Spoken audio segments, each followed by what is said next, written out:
Welcome to another Sunday service. I'm Kalani, and this is another installment of this series called Music Mindfulness.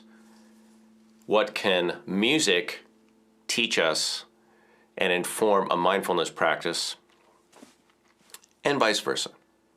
Today, we're going to talk about the news and what it is, how to use it, and more importantly, how to not let it hurt you. And I'll explain what I mean by that a little bit later. Let's start with, what is the news? Why is it called the news? Well, some people say it's an acronym, stands for North, East, West, and South. In other words, what's happening all around, all the information from every direction. And we're going to keep that in mind as we talk and we think about some of the ramifications of ingesting or consuming, I guess is the word that is preferred these days, consuming all this news. What it's good for, what it's not good for, how it can get out of control, how it can hurt you, and what to do about it.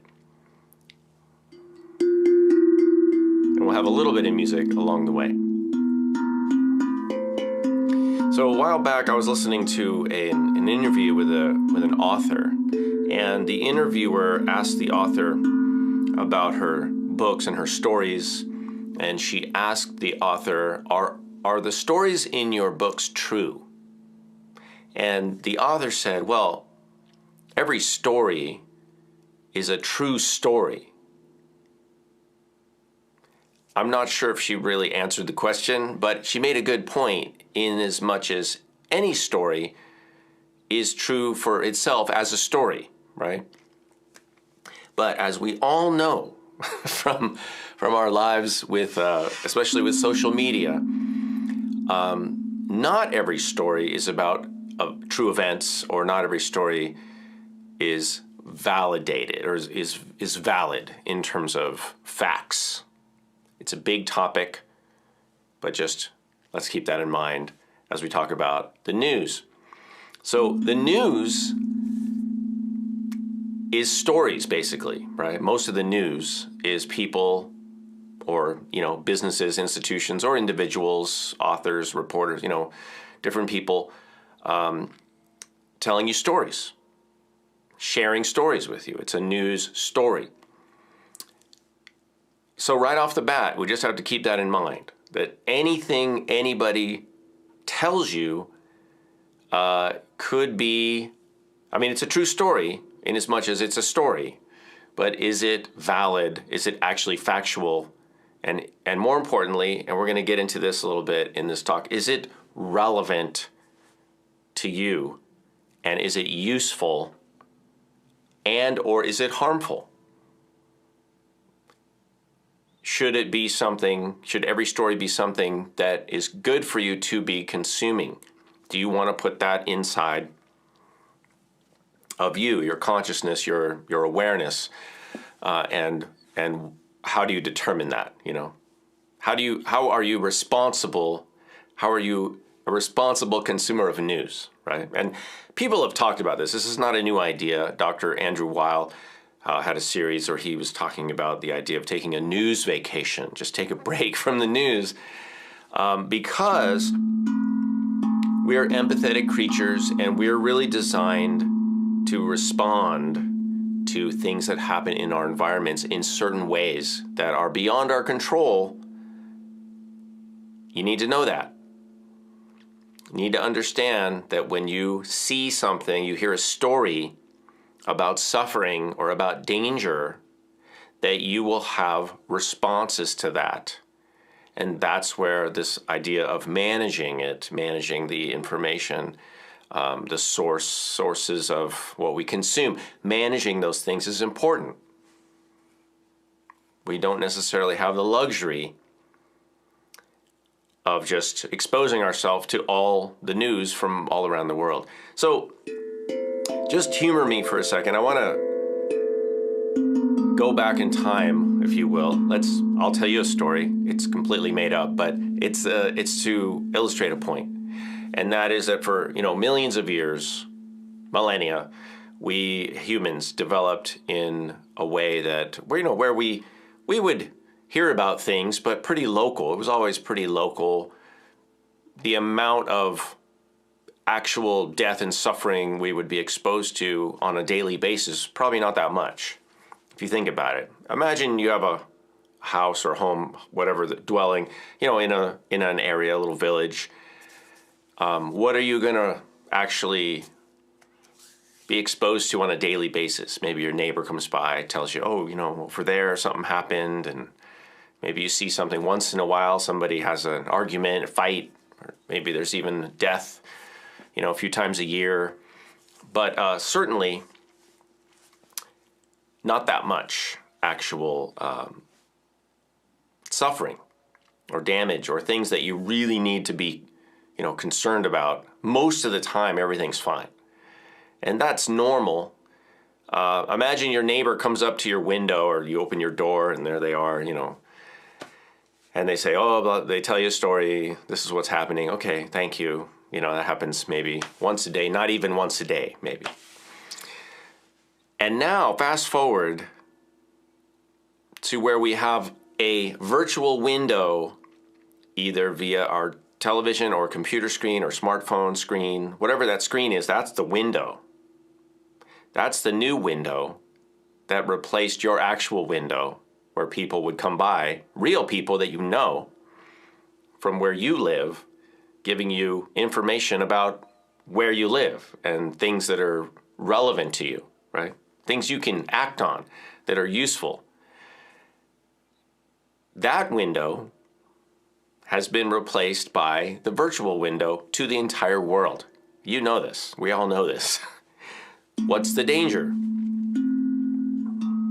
The danger is now every single thing that's happening around the world that could be alarming, could be upsetting, could push you into a flight, fight, or freeze response. Oh my God, look at that. All the suffering, all the danger, the violence, the, conflict, the tragedy, it's all there. It's all there. And I don't have to explain to you why it's there. We know that suffering sells, danger, murder, sex, all the gossip stuff, right? It all sells. It's money. Generates money because it generates attention. That's not the point.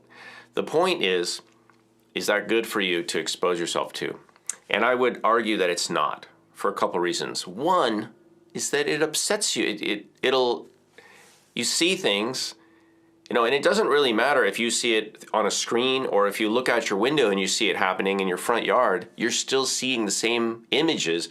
Your body, your body-mind works in a way that it doesn't really matter if you're seeing it in a movie or on a screen or straight out your window, you're still having a response to it. And that response, my friends, is not your choice. It's not up to you. You're hardwired. So, do you want to do that to yourself?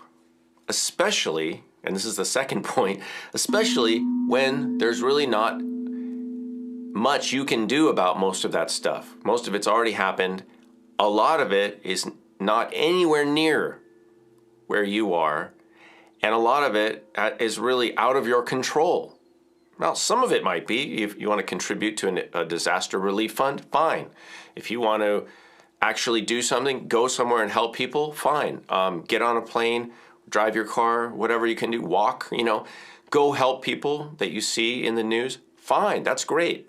But if you're not doing that, what are you doing? Why do you need to see that? You don't need to see it. It's just voyeurism. It might make you feel good, like, oh, glad that's not me, right?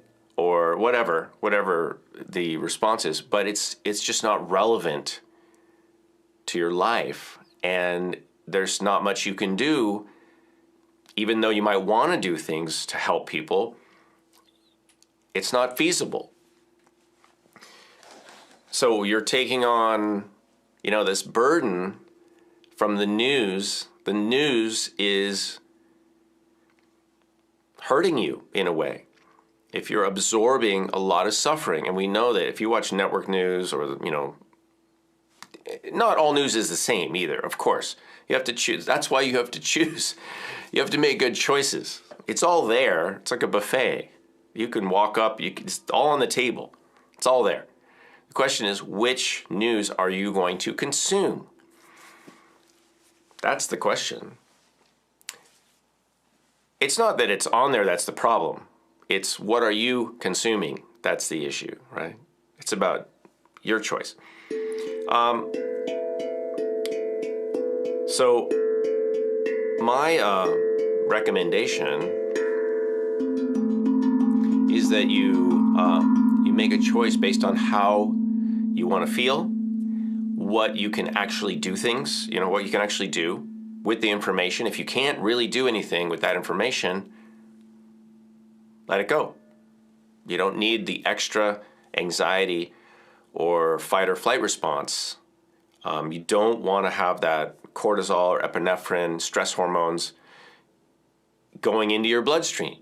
It's not good. Go play an instrument instead.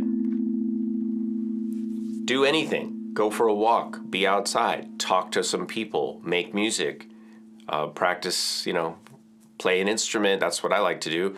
Or create something useful, like a video. So that's really the main point that I wanted to bring up today, is that the news doesn't care if you're watching it or not. I mean, of course, the sellers of news, they want you to watch because they have to sell ads and make money. That's business. But you, just like I've talked about in all my mindfulness teachings, you are the manager of what's happening in your mind and your body. It's your job. It's not the news's job, not the TV station or the meme creators. I mean, there's always going to be tons of memes out there, and there's just a lot of, let's just say the entire spectrum, from high quality, verified, factual information, all the way down to completely made up fantasy, you could conspiracy theory if you want to call it that, or whatever you want to call it. It's just super low quality, unvalidated stories. It's a true story that it's a story. That part is true, but has nothing to do with what actually happens, not relevant for you. It's just there probably to upset you, manipulate you, get you to take action that you wouldn't have normally taken, because the reality is, most of the time, and I'm just saying this to remind us all, most of the time, most people are okay. Most of the time, most people, everything's fine. Am I saying that everything is great all the time? No. Am I saying that there is not suffering? No, I'm not saying that. Some people are suffering. There's absolutely people at any moment in the history of the earth, there are people going through struggles. But most of the time, and you can think about your own life on a day-to-day basis, what are you really dealing with? I'd say most of the time everything is okay. There's no need to be upset. But if you watch the news, you will see part of the news is going to be, they're going to show you some of the small percentage of people who are having a horrible day, terrible time, disasters. If you want to watch it, if you think you can do something about it, you want to help, that's great. But if you're not actually helping or doing things, or what, then you're just consuming it. You got to think about that. You have to think about the effect on you and what the opportunity costs are. What could you have been doing with that energy and attention and time that could have actually been beneficial to you? And when are you watching the news? When are you consuming? Are you watching the news right before you try to sleep at night? If you do that, then I would recommend, look, and I'm not saying we should put our head in the sand. I'm not saying we should tune the world out. That's not what I'm saying. What I'm saying is you need to be aware of what you're doing with managing what you're putting into your mind, and therefore your feelings and your body, your day-to-day living, feeling, your state, your mood. This affects all of those things. So it affects your sleep, which affects your energy, attention, mood. Are you going to be grumpy the next day? Are you going to be edgy? Are you going to be a worrier? Are you going to be like one of those people that's always upset, outraged? We live in this kind of day and age of what people call the outrage culture, right? Everybody's outraged about something all the time. It's easy to find things to be outraged about. Whatever your political, religious, non-religious, physical, metaphysical beliefs are, whatever your position is on anything, you can always find something to be outraged about. Why? Because there's people out there that know that people are ready to be outraged, and it's like feeding ducks. There's people with bags of breadcrumbs just throwing them out there to us ducks, and we're just eating it, we're just like, and that's never going to stop. All right. So that's not going to stop. The people with the breadcrumbs that are chucking it out there, and we're all eating this and that and this and that, that's not going to stop. What could stop and what could improve is your capacity, because nobody's going to do this for you, right? Nobody's going to do that. Nobody's going to come in and say, I'm turning this TV off, or I'm going to take your phone away so you can't scroll the endless scroll of whatever news, that's coming at you online. That is not going to change. The news is going to be there. But please, friends, for all of our sake, because we're driving each other crazy with all the stories that are out there, whatever you want to call it, fake news, there's real news, there is real news, but it takes a little bit of digging and validating. And of course you want to go with trusted sources and reputable sources, but there is a lot of low quality stuff. So I'm just saying, please be mindful. This is part of mindfulness, because it's the idea of this is our environment. Whether it's online or in your local area, it's still part of your environment. And part of mindfulness, a mindfulness practice, is to become aware of how your environmental, changes, whatever's in your environment, how that's affecting you, and how you're responding to it, how it makes you feel, what are you doing, what's your relationship. This is all about relationships, and that's why I think it relates to music, because music is relationships. That's what it is. It's relationships of sound.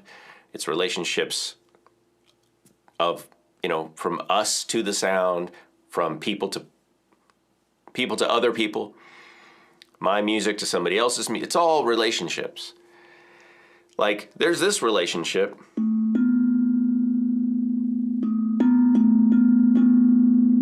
And that has a certain feeling, has a certain quality. And then there's this relationship.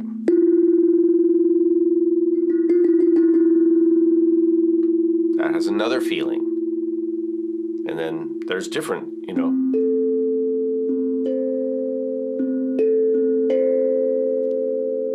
all these relationships have different qualities, they have different feelings, they have different effects.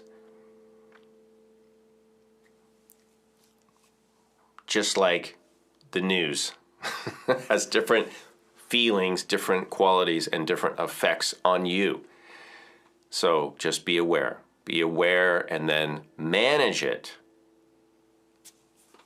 You can watch the news, but just understand what it is. Don't take it in as if it's true or real or relevant to you.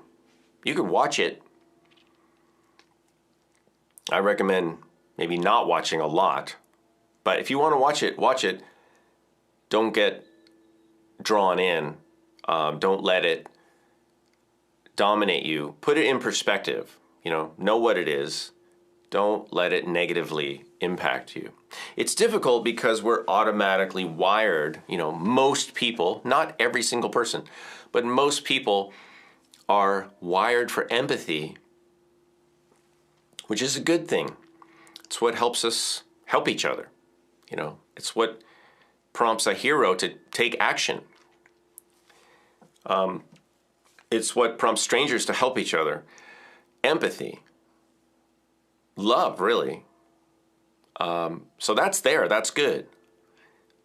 But when that quality, that really human, lovely quality of wanting to help each other gets manipulated by a business or individuals or an entity that uses that to flip the switch on us because they know that we have that feeling, we know that we have that empathetic reaction where we see somebody in suffering, we see somebody in trouble, and we say, oh my goodness.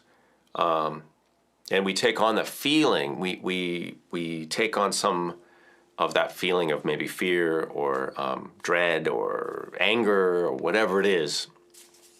And that's tricky. All right. So you just want to be careful of that. Something before we go that I would recommend is that you use your music practice, and you can use a simple instrument like this. Today's featured instrument, by the way, is the aqua drum.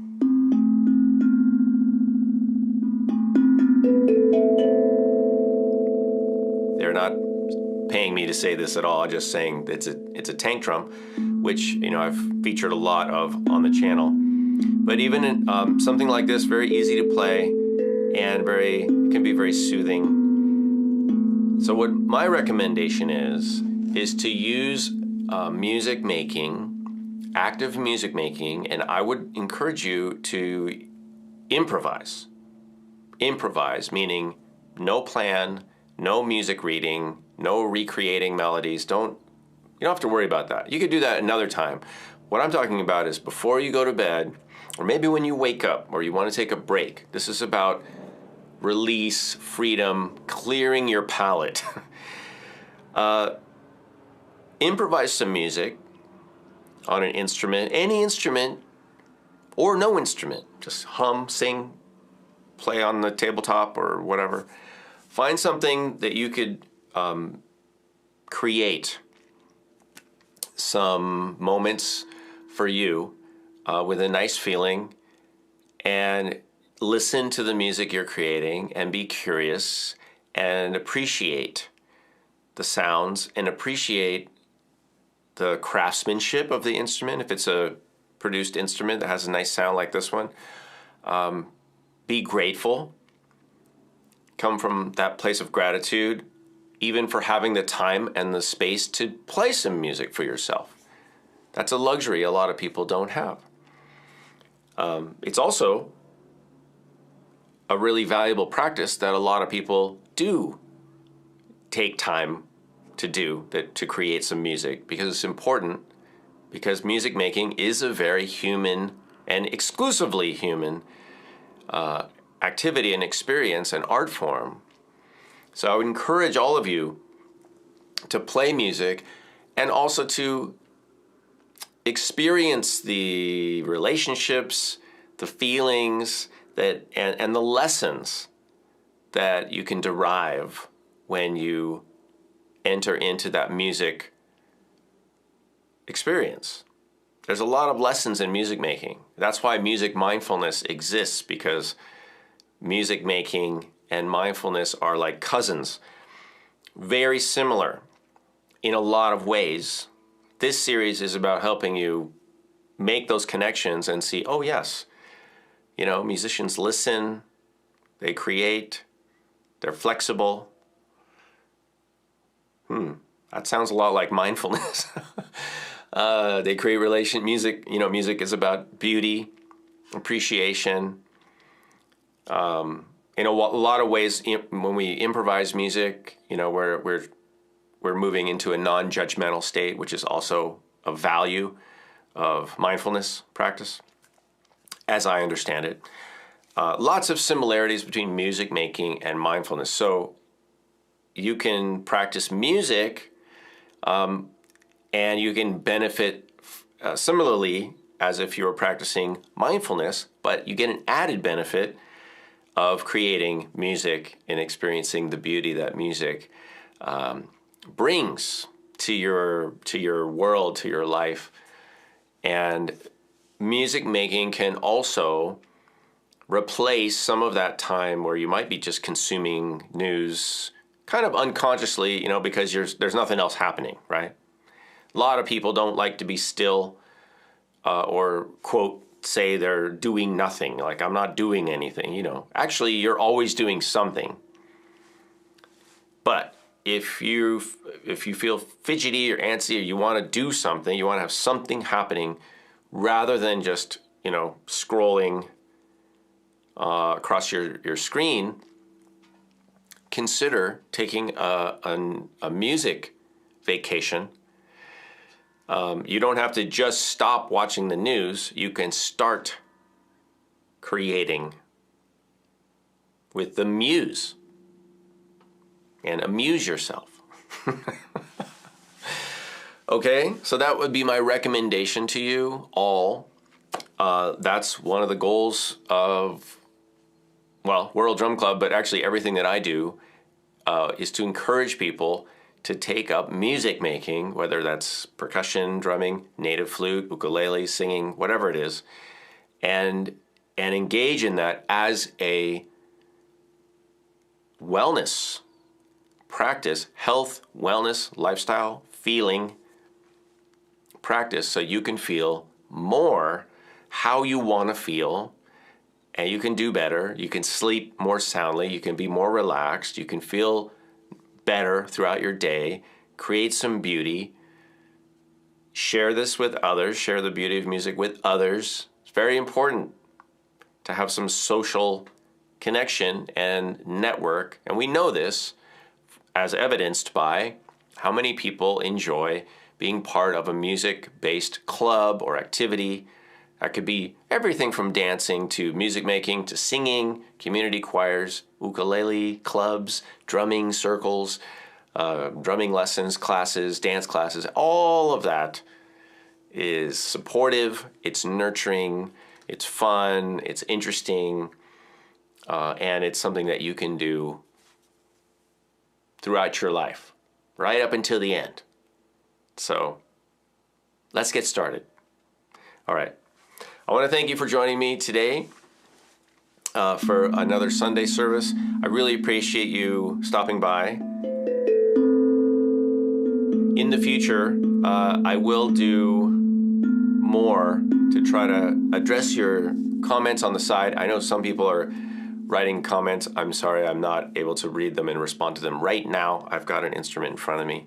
But we'll do more so we can do some more interactive things. If you'd like to connect with me more, you can do that at KalaniMusic.com, send me a message. You can also join World Drum Club and the supporters of World Drum Club at patreon.com/Kalani, of course. Thank you for being here. I hope you have a beautiful day, evening, week, month, year, and I will see you soon. All right, have a beautiful day, everyone. I'll leave you with a little bit of music. And I want to also thank Cameron Gray at parablevisions.com for providing the beautiful artwork that you will see right now. I'll see you soon.